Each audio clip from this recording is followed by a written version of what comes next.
Imaginons un instant la scène. Nous sommes à la veille du second tour d'une élection municipale majeure. Et d'un côté, on a le candidat issu du monde de l'entreprise. Oui, soutenu par la droite et le centre, en l'occurrence. Exactement. Et ce candidat exige avec force que les repas des cantines scolaires deviennent intégralement gratuits pour tous les enfants. D'accord.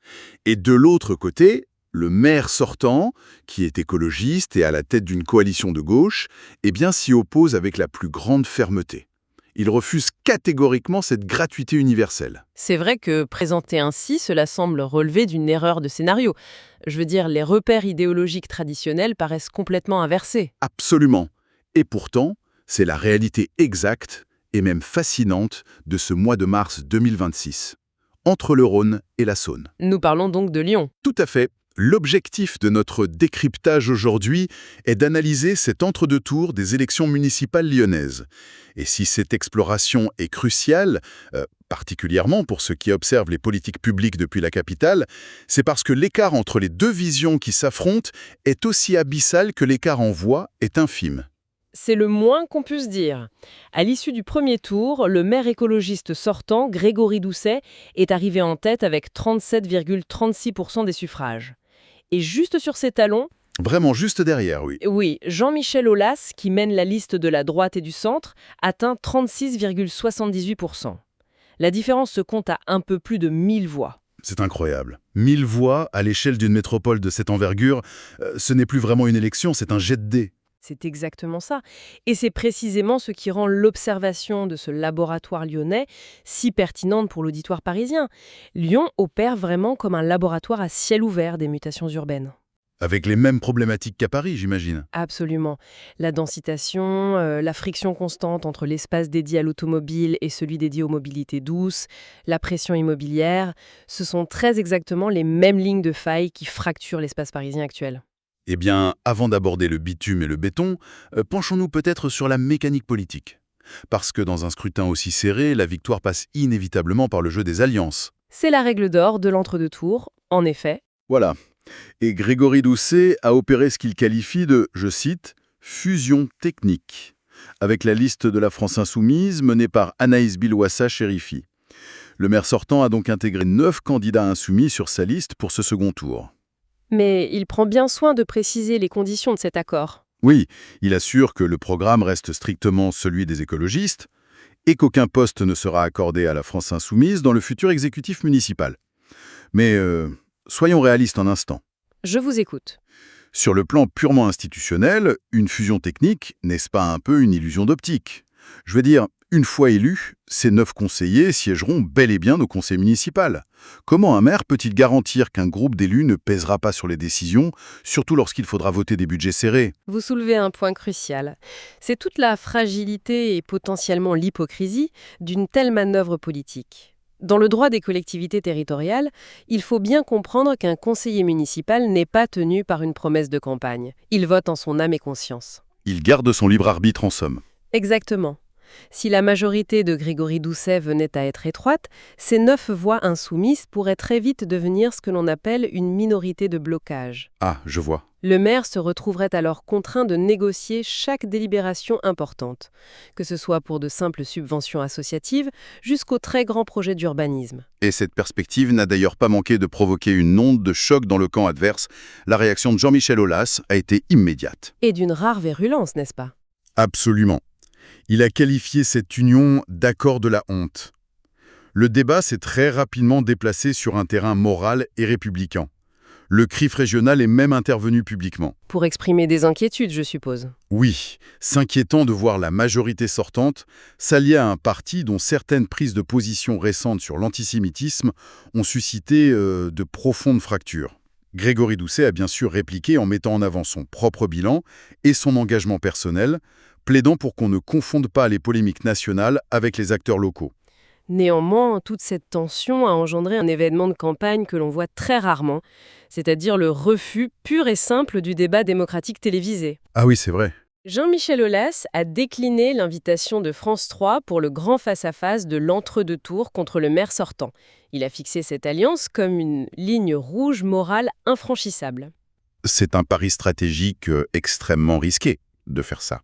Refuser le débat télévisé, eh bien, c'est s'exposer à l'accusation de fuir la confrontation, ce que l'équipe écologiste n'a pas manqué de souligner d'ailleurs en dénonçant un mépris des électeurs. C'est de bonne guerre. Mais n'est-ce pas surtout offrir une tribune libre de 45 minutes à son adversaire à une heure de grande écoute? Dans une élection classique, ce serait perçu comme un suicide politique, très honnêtement. Mais la stratégie du camp Aulas repose sur une toute autre logique en fait, celle de la délégitimation pure et simple. C'est-à-dire? Eh bien, en refusant de s'asseoir à la même table, il tente d'envoyer un signal fort à un électorat centriste ou modéré qui pourrait encore hésiter. Il indique en substance que le pacte républicain était rompu par le camp d'en face. De ce fait, l'équipe de la droite préfère concentrer ses efforts sur le porte-à-porte intensif, le tractage, l'occupation du terrain physique. Ce déplacement du conflit vers le terrain physique nous amène d'ailleurs, de manière très organique, à la bataille pour l'espace public lui-même. Car l'affrontement le plus profond de cette élection, celui qui transforme vraiment la physionomie de la ville, c'est l'aménagement urbain. Le cœur du réacteur municipal? Exactement. Prenons le sujet brûlant de la ZTL, la zone à trafic limité, instaurée dans la presqu'île de Lyon. Il est tout simplement impossible d'évoquer ce sujet sans faire le parallèle avec la transformation de la rue de Rivoli ou la piétonisation du centre de la capitale. La comparaison est tout à fait pertinente pour le public parisien. La presqu'île, c'est le cœur historique et commerçant de Lyon. Et le principe d'une ZTL, c'est de réserver l'accès motorisé aux seuls riverains, artisans, livreurs et véhicules de secours, en bannissant, de fait, tout le trafic de transit. Et ça, Jean-Michel Aulas l'attaque frontalement. Oui, il dénonce une bunkérisation de la ville. Les opposants avancent un chiffre assez lourd d'ailleurs. On parle d'une augmentation de 80% de la vacance commerciale depuis la mise en place de ces restrictions. 80%, c'est énorme. C'est le chiffre débattu, oui. Et la réponse de la droite face à cela, c'est un choc de dérégulation. Il propose de rouvrir immédiatement la rue Grenette, qui est un axe traversant majeur, et d'instaurer 3 heures de stationnement gratuit pour relancer l'afflux de consommateurs venus de l'extérieur. Cependant, l'équipe de Grégory Doucet brandit ses propres chiffres, qui racontent une toute autre histoire. Ils affirment que 150 nouveaux commerces sont installés sur cette même presqu'île au cours de la seule année 2025. Un chiffre encourageant en apparence. En apparence, oui, mais il faut analyser ce chiffre avec un regard un peu critique. 150 ouvertures, cela semble positif. Mais si dans le même temps, des dizaines d'artisans ou de commerçants indépendants historiques ferment leurs portes parce que leurs clients ne peuvent plus venir récupérer des marchandises encombrantes, Et qu'ils sont remplacés par d'autres types d'enseignes.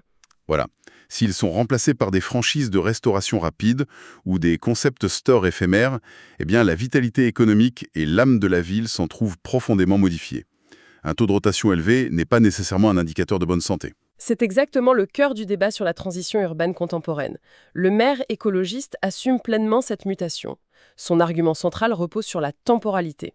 C'est-à-dire qu'il demande de la patience. C'est un peu ça. Il admet volontiers que la période de travaux et de changement d'habitude engendre une souffrance économique bien réelle à court terme. Mais il défend l'idée qu'à long terme, un espace apaisé devient mécaniquement plus attractif. Il s'appuie d'ailleurs fréquemment sur l'exemple de la rue Garibaldi à Lyon. Qui est devenu un modèle du genre, je crois. Absolument. Autrefois, c'était une artère étouffée par les pots d'échappement et aujourd'hui, elle est perçue comme un véritable modèle d'apaisement végétalisé. Mais cette philosophie de la surface, de l'aménagement piétonnier, s'oppose à une toute autre vision. Une vision littéralement souterraine pour le coup. Le projet phare de la droite pour cette élection est monumental. Il s'agit de la construction d'un tunnel routier estimé à près de 2 milliards d'euros pour enfouir l'axe autoroutier M6-M7. 2 milliards d'euros, oui. L'objectif de Jean-Michel Aulas, c'est de fluidifier le trafic périphérique tout en récupérant l'espace en surface pour créer des parcs. Mais posons les termes techniques du problème, si vous le voulez bien. Un tunnel de 2 milliards d'euros dans une zone urbaine dense. Techniquement, géologiquement et surtout financièrement, comment une municipalité peut-elle porter un tel projet aujourd'hui? Eh bien, c'est un argument de campagne qui pose effectivement d'immenses questions quant à sa réalisation concrète. Un tel chantier nécessite non seulement des décennies d'études d'impact, mais la ville de Lyon n'a absolument pas la capacité de le financer seule. C'est hors de portée d'un budget municipal classique. Totalement. Cela nécessiterait des subventions massives de l'État, de la région et potentiellement de l'Europe. En face, Grégory Doucet refuse catégoriquement ce qu'il appelle l'ère du béton. Et que propose-t-il à la place pour absorber ce trafic roto? Sa réponse, c'est de rester en surface, par la création massive de nouvelles lignes de tramway, notamment les lignes T9, T10 et T12. Le pari, c'est que l'offre de transport en commun finira par absorber la demande automobile. Donc, repenser la surface, développer les tramways, élargir les trottoirs, c'est en fait créer un nouvel espace public. Mais modifier la forme de la rue modifie aussi la façon dont on y vit. Une artère magnifique et arborée devient un échec urbain si les habitants craignent de l'emprunter à la nuit tombée. C'est indéniable. Ce qui nous conduit inexorablement à l'autre grande fracture de cette campagne, la sécurité et la tranquillité publique. Sur ce terrain-là, les doctrines sont parfaitement inconciliables. L'approche de Jean-Michel Aulas, c'est celle d'un déploiement technologique et humain massif. Son programme prévoit de porter les effectifs de la police municipale à 500 agents. C'est une augmentation significative. Oui. Et il y ajoute une promesse très spécifique, la création d'une brigade de 200 agents exclusivement dédiés à la sécurisation des transports en commun, parce que ce sont des lieux qui cristallisent une grande part du sentiment d'insécurité. Et côté technologie, La clé de voûte de son système, c'est l'installation de 1200 nouvelles caméras de vidéosurveillance qui seraient reliées à un centre de supervision urbain de toute dernière génération. le fameux bouclier technologique. C'est le terme souvent employé, oui. Sauf que la sociologie urbaine et la criminologie nous enseignent depuis des années que la vidéosurveillance a des limites considérables. Une caméra filme, c'est un fait, mais elle n'intervient pas. Bien souvent, elle ne fait que déplacer la délinquance de quelques rues pour la sortir de son champ de vision. L'approche de Grégory Doucet, de son côté, semble prendre le contre-pied total de cette course à l'armement technologique. Et effectivement, l'équipe écologiste défend plutôt une approche de présence humaine rationalisée. L'objectif est de recruter pour atteindre 400 policiers municipaux. Un effort qui a d'ailleurs déjà nécessité des augmentations salariales importantes pour endiguer la fuite des agents vers des communes voisines plus offrantes. C'est le nerf de la guerre, le recrutement. Absolument. Et plutôt que de confier toutes les missions à la police, le maire sortant propose de créer un corps de 50 agents dédiés spécifiquement aux incivilités du quotidien, Comme quoi, par exemple? comme les dépôts sauvages d'ordures ou les nuisances sonores. L'idée est de recentrer la police armée sur ses véritables missions régaliennes. Il y a un détail qui m'a particulièrement frappé en préparant cette analyse. Lors d'un débat récent, un chiffre a été mis en lumière. Figurez-vous qu'il y a actuellement 0 caméra fixe de vidéoprotection dans le 4e arrondissement de Lyon, la Croix-Rousse. 0. Pas une seule. C'est ça. Dans une métropole de cette taille, afficher une absence totale de caméras dans tout un arrondissement, c'est un choix politique assumé d'une radicalité étonnante, non? C'est un choix très fort, oui. Et c'est un choix que le maire sortant justifie par la pure arithmétique de l'argent public. Une caméra de vidéosurveillance, il faut savoir que ce n'est pas seulement un coût d'achat initial. Il y a l'entretien derrière. Voilà, c'est un coût de maintenance, d'infrastructure réseau, et surtout cela nécessite des agents derrière les écrans 24 heures sur 24 pour que l'outil soit réellement efficace. Le raisonnement de la mairie est donc le suivant. L'argent du contribuable est rare, le 4e arrondissement est statistiquement celui qui connaît la délinquance de voie publique la plus faible de la ville. Donc, équiper ce quartier n'est pas une priorité. Exactement. Investir des centaines de milliers d'euros pour surveiller des rues déjà apaisées est perçu par l'équipe écologiste comme un pur gaspillage, au détriment bien sûr des quartiers où les habitants subissent une véritable violence au quotidien. Cette obsession de la bonne allocation des ressources nous permet d'aborder la dernière grande dimension de ce duel. La gestion des vulnérabilités, de la question du logement jusqu'à la santé. Car la sécurité d'une ville, au fond, c'est aussi de s'assurer que ses habitants peuvent s'y loger sans se ruiner. C'est le ciment de la cohésion sociale. Tout à fait. Et sur ce point, Grégory Doucet impose une norme stricte. Il veut atteindre 30% de logements sociaux d'ici 2040 et maintenir coûte que coûte l'encadrement des loyers. En face, Jean-Michel Aulas propose exactement l'inverse. Un choc de l'offre, la levée des contraintes pour permettre aux promoteurs de construire davantage. Mais comment un choc de l'offre dans le secteur privé, qui est motivé par la rentabilité, peut-il mathématiquement résoudre la crise du logement abordable si dans le même temps l'encadrement des loyers est supprimé? Eh bien, la théorie libérale du choc de l'offre, qui est défendue par la droite, postule que c'est précisément la pénurie de logements qui fait exploser les prix. En construisant massivement, on détendrait le marché. C'est la loi de l'offre et de la demande. Exactement. Le SIAS cible d'ailleurs particulièrement le logement étudiant dans le but de libérer de grands appartements pour les familles. Et pour les situations d'urgence, il préfère l'aide directe. Il propose la création d'une allocation municipale de 250 € pour les familles monoparentales, plutôt que la contrainte administrative imposée aux propriétaires. Ce débat sur la redistribution financière nous ramène, comme promis, à l'énigme posée au tout début de notre décryptage, le mystère des cantines scolaires. Pourquoi le candidat de la droite veut-il la gratuité pour tous et pourquoi le maire de gauche la refuse-t-il catégoriquement? La réponse réside dans la mécanique souvent invisible de la tarification solidaire. Le calcul de l'équipe de Grégory Doucet est implacable. La production d'un repas dans une cantine lyonnaise coûte environ 14 € à la collectivité. 14 €, c'est le vrai coût d'un plateau repas. Oui, en incluant les denrées, le personnel de service et l'énergie. Or, aujourd'hui, grâce au système du quotient familial, les familles lyonnaises les plus précaires ne payent ce repas que 80 centimes. À l'autre extrémité du spectre social, les foyers les plus aisés payent plus de 7 € par repas. La mécanique devient alors tout à fait limpide. Si l'on décrète la gratuité universelle, la famille précaire gagne 80 centimes par jour. Mais la famille très aisée, elle, gagne 7 € par jour. Le tout financé par les impôts de l'ensemble des citoyens. C'est très exactement ça. Le maire sortant considère qu'une telle mesure relève d'un universalisme aveugle, un système qui agirait en fin de compte comme une subvention déguisée en faveur des foyers les plus riches. C'est un argument de poids. Et du coup, que propose-t-il à la place avec cet argent? Au lieu d'engloutir le budget municipal dans cette gratuité des cantines, l'équipe écologiste a choisi un autre levier d'égalité, la gratuité totale des fournitures scolaires. C'est une mesure financée à hauteur de 500 000 € et qui gomme instantanément les différences sociales dans la salle de classe, et ce, à chaque rentrée. En analysant la précision de tous ces arguments, on réalise à quel point le choix offert aux électeurs de l'agglomération lyonnaise dessine deux avenirs radicalement différents.